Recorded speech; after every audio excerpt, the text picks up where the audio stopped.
আমি সালাউদ্দিন আহমেদ, বিএনপির একজন সাধারণ সমর্থক। আমি আজকে কথা বলবো জিয়া পরিবার নিয়ে। আপনারা জেনে থাকবেন, মাঝে মাঝে কিছু মানুষ কথা বলে থাকে -2 -4 ফর্মুলা। কেন দুই পরিবারের রাজনীতি দেশে থাকবে না? এক হলো আওয়ামী লীগ, দুই হলো বিএনপি, জিয়া পরিবার। সবার উদ্দেশ্যে বলতে চাই, জিয়া পরিবারের ইতিহাস। জিয়া পরিবার কি সবার সঙ্গে মিলানো সম্ভব?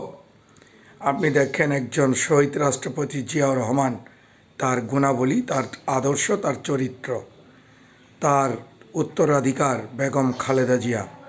যেমন মানুষ বলে থাকে, বৃক্ষ তোমার নাম কি, ফলে পরিচয়।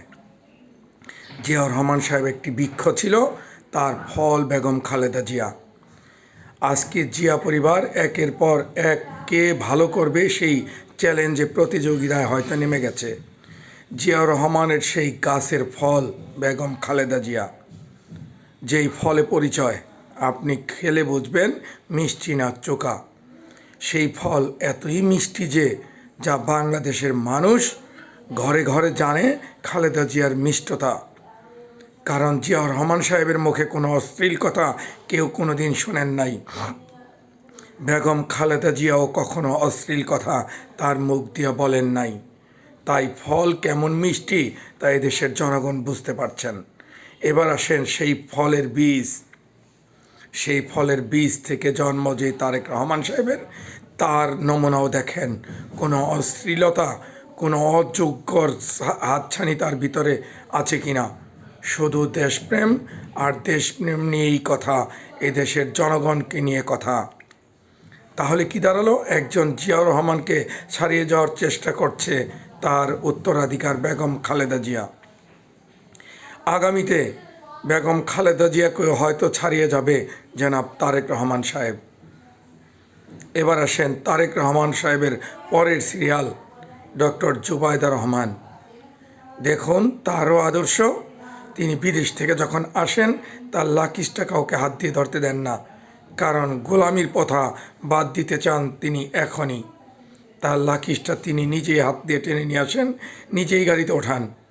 এই হলো সভ্যতা, ভদ্রতা, মানবাধিকার যেন লঙ্ঘিত না হয় সে লঙ্ঘন ঠেকানো। এই হলো জিয়া পরিবার। তার পর্দাশীলতা, তার শাশুড়ি যেরকম পর্দা করতেন, বোরকা না পরেও তাকে বেপর্দা দেখা যায়নি কখনো। সেই পুত্রবধূ, উত্তরাধিকার সূত্রের পুত্রবধূ, সেই বোরকা না পরেও তার পর্দার জায়গায় ঠিক আছেন। সুশীল, মার্জিত, শিক্ষিত একজন মানুষ, যার মুখে কোনো অশ্লীল কথা কখনো শোনেন নাই, কোনো রাজনীতি বক্তব্য শোনেন নাই। এই হলো জিয়া পরিবার। 17 বছরে কোথাও, পৃথিবীর কোথাও একটা বাড়ি দেখাতে পারেন নাই, যেটা বাংলাদেশেও নাই তাদের। এক হলো সৎ, দুই হলো নম্র ভদ্র। কি করে মাইনাস করতে চান 2 ফর্মুলা? এসব যারা বলেন, এসব সব হাস্যকর এবং সবার এর প্রতিবাদ জানানো দরকার।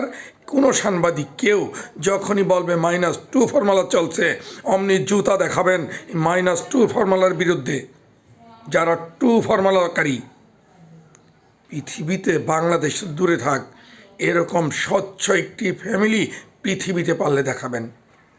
তারপরে 2-1 ফর্মুলার ব্যাপার ভেবে দেখবেন যে জিয়া পরিবার কোনো দুর্নীতিবাজ বা টাকা পাচারকারী, কোনো ক্ষতি করা, কোনো ধনাঢ্য ব্যক্তি যাদের হাজার হাজার কোটি টাকা সুইস ব্যাংকে আছে, যাদের 15-20টা বাড়ি আছে, ইত্যাদি ইত্যাদি।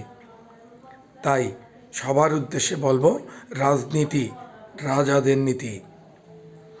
রাজাদের নীতি। আজকে আমরা ফকিন্নিরাও রাজনীতি বুঝি, রাজনীতি করি। কাকে কি বলতে হবে, কাকে কি করতে হবে না জেনে, না বুঝেই সমালোচনা করে থাকি। সততা আর কিতে নিবেন? সততা কিসে পরীক্ষা নেবেন? সততার পরীক্ষা? আমি সবসময় বলে থাকতাম, গণতন্ত্র এমন এক জিনিস হওয়া দরকার, আপনারা মনে করেন আমরা সৎ ব্যক্তিকে ভোট দিব। আরে ভাই, ব্যক্তি সৎ, পার্টির প্রধান সৎ কিনা তাই দেখেন। ধানের শীষে নৌকায় ভোট দিবেন, পার্টির প্রধানের সততা দেখবেন। আমি সালাউদ্দিন নৌকায়, আমি সালাউদ্দিন ধানের শীষে দাঁড়ালে পাশ করে যাব, আমার সততা দেখে কোনো লাভ নাই। দেখতে হবে পার্টির প্রধানের সততা। আজকে যারা বিএনপি করেন তারা গর্বিত বিএনপি, কারণ আপনার প্রধান যারাই আছে সিরিয়াল সবাই সৎ এবং বাংলাদেশেই না শুধু পৃথিবীতে সমাদৃত ব্যক্তি। ধন্যবাদ সবাইকে, আশা করি বোঝার চেষ্টা করবেন।